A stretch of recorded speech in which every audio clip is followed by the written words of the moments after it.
What is going on, guys? Welcome back to the channel. I hope everyone's having a great day. Today, I want to give you 5 things to love about the Mk8 GTI. Now, I've had this one for about 1,000 miles. I'm at 950 miles. I've been breaking it in over that time, but over the last 950 miles, I've really grown to love this car, and I want to share just 5 of those reasons with you today. So let's get into the first one, and I'm gonna say right now that this is very opinion based, so leave me your comments in the video description, what your thoughts are on this, and if you guys have a Mk8 GTI of your own, I'm curious to hear what your top 5 are, or just your top 1 or 2. So put it in the comments below. If you like the video, hit like, and let's get into it. All right, flipping the camera around here, guys, we're gonna start off with number 1, which is actually just the exterior and interior looks of the Mk8 GTI. So honestly, I chose Moonstone Gray. It was one of kind of my favorite colors for the Mk8. I also, when I was looking at the Golf R, I love that lapis blue, I believe it's called. That color is absolutely stunning, and I wish it was offered on the GTIs. But nonetheless, the moonstone color here, especially on a cloudy day, just looks fantastic to me. This one's an SE model, so it gives you the 18-inch wheels. I have been going back and forth on wheel and tire packages on this car, but I'll talk more about that later in the video. But honestly, guys, the exterior of the car has some great angles to it.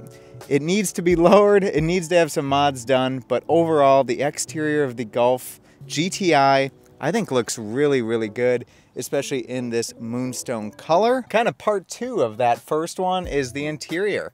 I think the interior on these Mk8s look very nice. I know that there's, a lot of back and forth on whether or not the interior, quality has gone, up or down since the Mark 7, but in my mind, I really like the way the interior is laid out. I don't have a problem with the infotainment. I don't really have a problem with the buttons. I'm gonna touch on that more in another video, but I think it looks pretty dang good, especially for the money. So interior for me, definitely a win. All right, so stepping out of the car now here, we're gonna close that door, and we're gonna get on to the next thing here. So the next reason, or another reason to love the Mk8 GTI is just the modability. I've said this about the Mustang as well when I owned my EcoBoost and my GT, but the amount of mods and modifications that you can do to these things is insane. And honestly, this last month, I've really taken a lot of time, and I've been looking through a bunch of the different manufacturers that offer aftermarket parts for the new GTIs, and man, I'm just blown away with the options. I mean, they're practically endless. And so it makes it a little difficult to kind of hone in on what you want, but you definitely have options. So I've gone back and forth with a couple things here, but I think I want to do pretty much an APR build on this car with, some other suspension goodies and things like that. Maybe some different wheels and tires, although I'm between a couple different options. Now, the biggest thing is with this Moonstone Gray, do you guys think we should do black wheels? Or do you think we should do gray or another color? I want you guys to put it in the comments below. What is your opinion on that? I think black and gray, they go great together, and I'm leaning towards black, but you guys, put it in the comments. I want your opinion. But yeah, mods are absolutely endless on this car here. And now that it's been out for quite a few years now, since 2022, you get a lot of different manufacturers in the game to support the Mk8. We got the Mark 8.5 coming out here in the US shortly. So if you guys are interested in picking up a car that you want to make sure the aftermarket support is there, the GTI, the Golf R, Mustangs, same kind of thing. They have a huge aftermarket following, and it's pretty cool. So that's the second thing I love, it's just the modability. All right, guys, setting off in the GTI, I want to give you the next thing that I really am liking about this car, and that is straight up the low-end torque that this car has, just driving normally, just driving around town, having fun with the car without wringing it out. The low-end torque and the responsiveness of this engine in the GTI with the DSG is really, really nice. you know, coming from the Mustang, right? If you guys have been watching my videos for a long time, you guys know that, you know, in the last like 5 videos of having my Mustang, you know, I was talking about how I missed the low-end torque of a smaller turbocharged car. And the GTI honestly completely fulfills the low-end torque craving for me. Now, I'm not gonna lie and say that I don't want more power and more torque, because I definitely do, and I definitely wanna tune this thing. We are so close to the 1,000-mile mark, but I don't know how long I can hold out without tuning it, guys. I'm gonna have to do it at some point, because I don't know if I can contain my excitement for too terribly long. But as a stock car goes, the low-end torque is really, really impressive. It's kind of tough to convey it, you know, on the GoPro here, but like just going around a turn and punching it down, the sensation it gets of, you know, throwing you in the seat is pretty damn impressive. Especially, oh, squirrel. There you go, not your day, buddy. But yeah, the sensation you get from just hitting it is pretty dang good, man, for, you know, a little 2-liter 4-cylinder. Pretty impressive. So like here, and you get a couple pops from the exhaust. She's holding that gear pretty high up there. Yeah, like right here, let's get on it.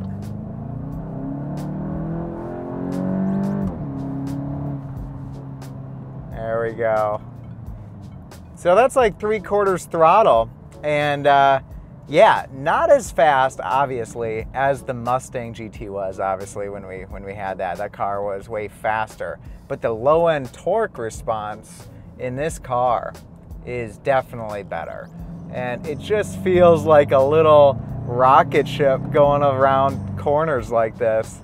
So I can't imagine, and I'm very excited to get this thing tuned, to get this thing lowered, and just throw some mods at it, because I know it's gonna be incredible. Like this corner here, just at like 40 miles an hour, just feels like you're in this little go-kart, which is just awesome. So definitely low-end torque and responsiveness is a huge, huge win for this car.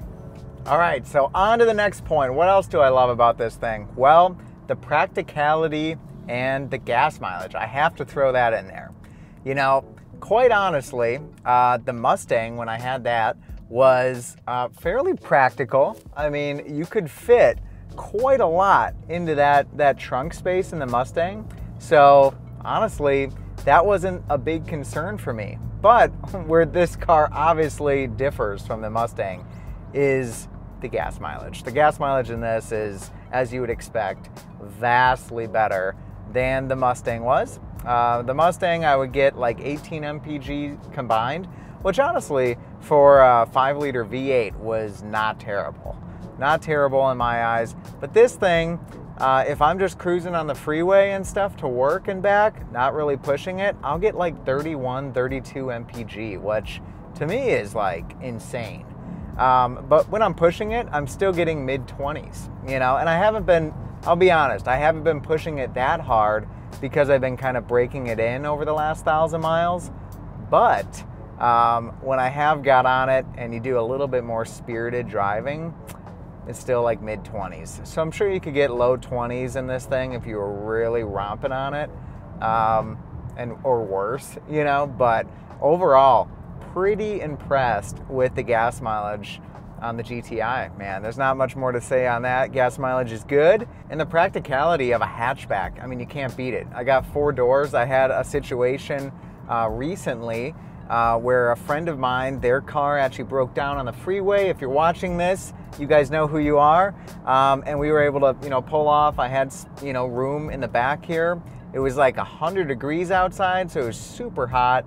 And we waited with them for a little while to get them out of the heat and stuff. So they were able to obviously get in the back with the four seats, you know. So that's a huge plus. You got the hatchback trunk space. So you got tons of room in here if you lay the seats down. So honestly, gas mileage, practicality, that's definitely another thing that I'm really loving about this GTI. And what about the last one?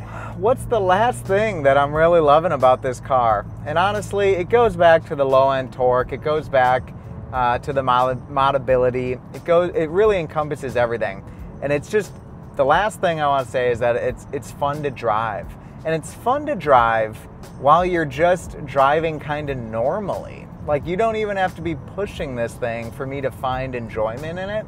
That was something different than when I had the Mustang. The Mustang would, sound amazing just kind of driving through town, and while you're just kind of putting along, it sounded amazing, it looked amazing, but it felt heavier, it felt less responsive.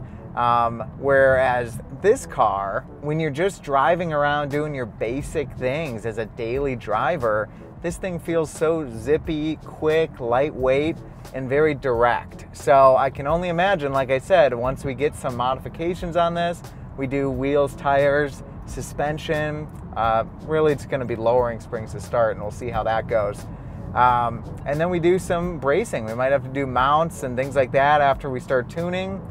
It's gonna be really interesting to see how this car responds, and through the research I've done, it should be pretty dang good, and I'm very excited for it. So just the fun to drive aspect of this thing, that's what it is, man. It's just a fun little car, and it's exciting even when you're not, breaking the speed limit or you're pushing it past 100 miles an hour. It's just fun all the time. But yeah, guys, that is the top 5 things that I'm really loving about the Mk8 GTI right now. Like I said, we're almost at 1,000 miles, 967 as of right now. So I've been waiting, I've been holding out to the 1,000-mile mark to really make up my mind on what modifications to do as I break this thing in and not push it too hard. And so I think we're getting close. We are definitely getting close to making up my mind on what mods to do to this thing and what to start off with. So guys, I appreciate you watching. If you guys liked the video, make sure to hit that like button for me. It helps me out an absolute ton. And guys, I would love to have you a part of the channel. So please hit that subscribe button down below, and I will catch you in the next video. You guys have a good one. Bye.